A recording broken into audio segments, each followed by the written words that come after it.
Hello and welcome to Moonshot Nutrition. My name's Addison and today I'm going to talk to you about my top 3 supplements that I would take long before, by the way, I would take a multivitamin.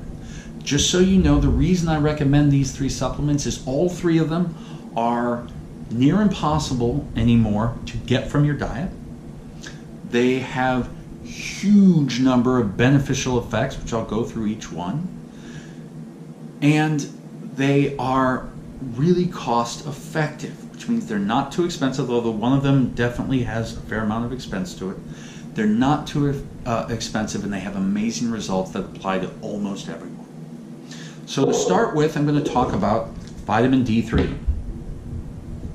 Vitamin D3, and I don't care whose brand you get. Don't get me wrong, some of them do have some soybean oil and they have a few things in there that aren't good, but on the whole, because of how small the dosage is, for most people it doesn't matter much. But if you are very susceptible to some of those crappier compounds, you might want to be more particular about which D3 you get. That being said, vitamin D3, your body uses it in thousands of reactions within your body. And because vitamin D3 is classically made from our skin when it's exposed to the sun, in today's day and age, we just don't get out in the sun very much. You can list all the reasons why, but it just doesn't happen. So unless you're one of the people that are actually out in the sun properly for at least an hour or more a day, some people tell you it's as little as 20 minutes. That actually has to do more with your skin pigment. If you're not in the sun at least an hour a day of proper sunlight, shorts and a t-shirt kind of thing, then you probably should be taking vitamin D3, and you should probably be taking it 5,000 IUs.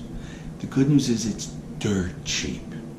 We're talking like $2 a month, $1 a month, crazy cheap. And at 5,000 IUs a day, it's enough to help move your vitamin D status in the correct direction, but it's not so much that it actually might give you a toxic vitamin D status. Some groups talk about 1,000 IUs per 25 milligrams of vitamin D. That does work for some people, but like I said, I really like 5,000 IUs because it won't make you go toxic. And vitamin D is good for so many things. I'm not even going to bother to list them all here. It's just, it's so many things. The second thing I'm going to talk to you about is magnesium citrate, right there. Magnesium citrate is awesome. 400 milligrams once a day in the morning, along with your vitamin D. Doesn't matter what you take it with, it's going to absorb just fine. And magnesium citrate, much like vitamin D, is used in tons of reactions throughout your body. DNA replication, RNA transcription, bone density, brain health. It's all over the place. And magnesium citrate, unlike some of the other beneficial forms of magnesium, like magnesium glycinate and magnesium L-threonate as an example, magnesium citrate is by far and away the most affordable of the highly absorbable forms of magnesium. And for those of you that think I'm trying to prescribe a laxative to you, magnesium citrate at 400, even as high as 800 milligrams a day is almost never a laxative for anybody. You have to take much larger doses.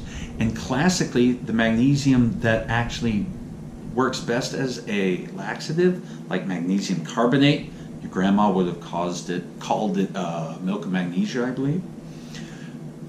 Those forms are the ones that you don't take when you're trying to absorb the magnesium. Those are the forms you take when you need a laxative.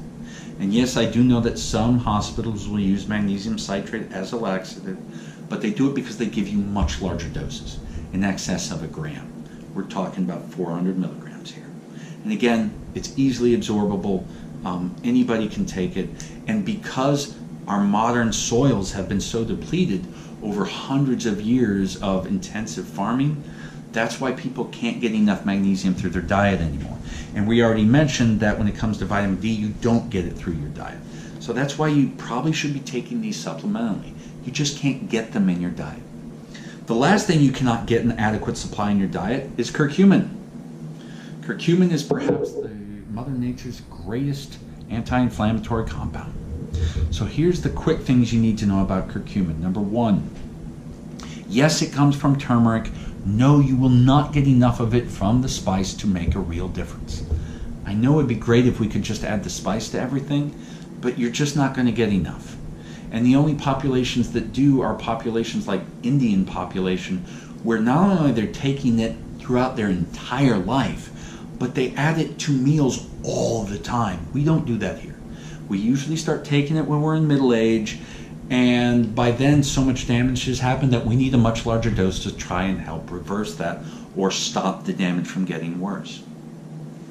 Secondly, you need to know that curcumin is a fat-soluble compound, which means when you take it supplementally, it needs to be in either a standardized dose, 95% curcuminoids, 400 milligrams or more, with black pepper extract or bioperine. And you need to take that kind of dose twice a day, morning and evening, because it'll filter out of your body in about 12 hours. Or you need to take a form like the one that I showed you that takes that fat-soluble compound and makes it into a water-soluble compound. When it's water-soluble, because they created what's called micelle, when it becomes water-soluble, it goes from absorbing at less than 10% in the spice to at nearly 100%, which is why you can get away with taking less of it. And again, that form will actually last longer in your body. Well, I hope this helps. And by the way, if you do take the standardized form of curcumin, make certain you take it with a meal that has fat in it. Your body needs bile to maximize that absorption. So take it with a fatty meal. My name's Addison. This is Moonshot Nutrition. I hope this has helped today. Okay? And remember, take these 3 things before you take a multivitamin. Multivitamin does not have good evidence. The 3 things I showed you have amazing evidence. And I'll probably do a video more specifically into each one. But if you're trying to figure out where to start in the world of supplements, start with those 3.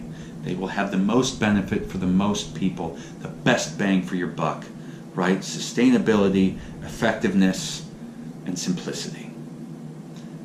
My name's Addison. This is Moonshot. Thank you so much for watching. Please spread this to other people and make the world a better place. Bye-bye.